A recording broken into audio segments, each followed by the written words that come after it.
V Sloveniji je pravica do mirnega zbiranja in do javnih zborovanj zapisana v ustavo. Z drugimi besedami, državljani imamo pravico javno izražati svoje nestrinjanje ali nasprotovanje, ko nas kaj moti, a pri tem je treba spoštovati določena pravila. V zadnjem času so protesti v Sloveniji pogosti. Že dlje časa ljudje protestno kolesarijo v petkih. Eden najbolj množičnih protestov pa je bil to sredo v Ljubljani. Zbralo se je več tisoč ljudi. Nekateri so opozarjali, da nasprotujejo ukrepom za preprečevanje širjenja novega koronavirusa, denimo pravilu PCT, in temu, da se ukrepi hitro spreminjajo.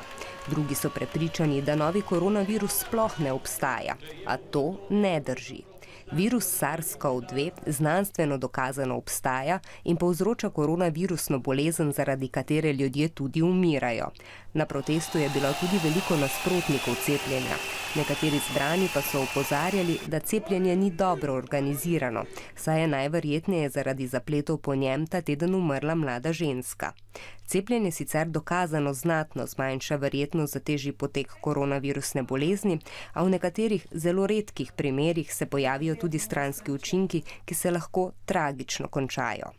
Pred stavbo Državnega zbora v Ljubljani se je v sredo torej zbrala množica sicer zelo različnih ljudi, ki jim je skupno to, da so jezni in močno razočarani nad zdajšnjimi razmerami v Sloveniji. Ker to javno zborovanje, kot številna pred njim, ni bilo prijavljeno in nihče ni poskrbel za varnost, je to skrb prevzela policija.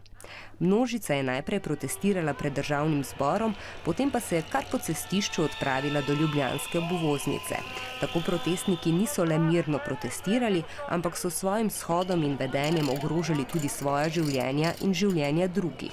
Zaradi tega je policija posredovala z vodnim topom in solzivcem. Med večurnim protestom je bilo tudi več drugih neprimernih in nedovoljenih dogodkov, med drugim napadi na novinarje. Zato je policija protest razpustila.